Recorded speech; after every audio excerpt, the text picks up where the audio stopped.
Social media കാലത്ത് ഒരു രസമുള്ള കാഴ്ച കണ്ടു. വിഷുദിനത്തിൽ വീടുകളിലേക്ക് ഇങ്ങനെ കൃഷ്ണൻ വീട്ടുകാരെ കാണാൻ കണി കാണിക്കാൻ വേണ്ടി എത്തുന്ന ഒരു കാഴ്ച കണ്ടു. അത് കണ്ടപ്പോൾ ഒരു കൗതുകം തോന്നി. ഇപ്പൊ ഇവരിങ്ങനെ വടക്കന്തര ഭാഗത്തുള്ള യുവാക്കളാണ്. അവരിങ്ങനെ ഓരോ വീടുകളിലൊക്കെ പോയി ആളുകളെ കണ്ട് അവരിൽ നിന്ന് അവർ തരുന്ന പൈസയൊക്കെ വാങ്ങി മടങ്ങുകയാണ്. ഒരു വ്യത്യസ്തമായിട്ടുള്ളൊരു കാഴ്ച. പണ്ട് കാലത്തൊക്കെ നമ്മുടെ വീടുകളിൽ നാടൻ പ്രദേശങ്ങളിൽ നാട്ടുപ്രദേശങ്ങളിലൊക്കെ ഉണ്ടായിരുന്നതാണ്. എന്നാൽ പിന്നീട് കാലക്രമേണ അതെല്ലാം പൂർണ്ണമായി ഇല്ലാതെയായി. ഇപ്പോഴത്തെ വീണ്ടും ഇത് കാണാൻ കഴിയുന്നു എന്നുള്ളത് സന്തോഷം തരുന്ന ഒരു കാഴ്ച തന്നെയാണ്. അപ്പോൾ നമുക്ക് ഇവരോട് തന്നെ ചോദിച്ചു നോക്കാം. അപ്പോൾ എന്തുകൊണ്ടാണ് നിങ്ങൾ യുവാക്കൾ ഇങ്ങനെ ഒരു തീരുമാനം എടുക്കുക? അതായത് നമ്മളിപ്പോൾ സോഷ്യൽ മീഡിയയിലേക്കൊക്കെ മാത്രം വിഷു ആഘോഷമൊക്കെ ചുരുങ്ങുന്ന ഒരു കാലമാണ്. ആ സമയത്ത് ഇങ്ങനെ വീടുകളിലേക്ക് ഇറങ്ങാനുള്ള ഒരു കാരണം എന്താ? ഇത് പണ്ട് നമ്മൾ കുറേ കണ്ടുവന്ന സംഭവമാണ്. അപ്പോൾ ഇപ്പോൾ നിങ്ങൾ പറഞ്ഞ പോലെ തന്നെ എല്ലാവരും മൊബൈൽ അഡിക്റ്റ് ആയിട്ട് ജസ്റ്റ് ഒരു സ്റ്റാറ്റസിൽ വിഷു ഒതുക്കുന്ന കാലഘട്ടമാണ്.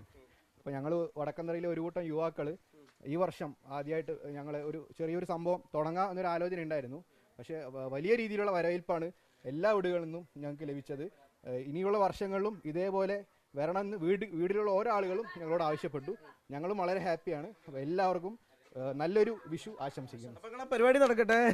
വീടുകളിലെത്തി അവിടുന്ന് അവരെ കണി കാണിച്ച ശേഷം ഒരു ചെറിയ അവർ തരുന്നൊരു കൈനീട്ടം വാങ്ങിയിട്ട് അങ്ങോട്ട് കൈനീട്ടം കൊടുക്കുന്നു, ഇങ്ങോട്ട് വാങ്ങിക്കുന്നു. അതാണ് ഒരു രീതി. എന്തായാലും നല്ലൊരു കാര്യമാണ്. നമുക്ക് ഇപ്പോഴത്തെ കാലത്ത് നമുക്ക് ഇങ്ങനെയുള്ള പരിപാടികളൊന്നും അങ്ങനെ കാണാൻ പറ്റില്ല. എന്തായാലും ഒരുപാട് സന്തോഷം. ഉഷാറല്ലേ നിങ്ങളെ ചെറുപ്പം? പിന്നെ വളരെ സന്തോഷമാണ്. ഇപ്പോൾ യുവാക്കളെല്ലാം ഒത്തുചേർന്ന് രാവിലെ എണിച്ചിട്ട് ഇങ്ങനെ സംഭവം പോകുമ്പോൾ അത് ഭയങ്കര എല്ലാവരുടെയും സ്വീകാര്യതയാണ്. അതിലുപരി നമുക്കെല്ലാവർക്കും ഒരു സ്വീകാര്യതയ്ക്ക് ഉപരി ഒരു ഒത്തുചേരല്, വളരെ സന്തോഷം നിറഞ്ഞൊരു പരിപാടി, ഒരു അന്തരീക്ഷം രാവിലെ തന്നെ. അടുത്ത വീടുകളിലേക്ക് അവർ പോവാണ്. ഇങ്ങനെ ഓരോ വീടുകളായിട്ട് കയറി ഇറങ്ങി അവിടേക്കുള്ള ആളുകളെയൊക്കെ സന്തോഷിപ്പിക്കുകയാണ് അവർ. എന്തായാലും ഈ ചെറുപ്പക്കാരുടെ ദൗത്യം, ഉദ്യമം അത് വളരെ നല്ലതാണ്. വരും വർഷങ്ങളിലും സമാനമായ രീതിയിൽ തന്നെ അവർക്ക് ഇങ്ങനെ നടത്താൻ കഴിയട്ടെ.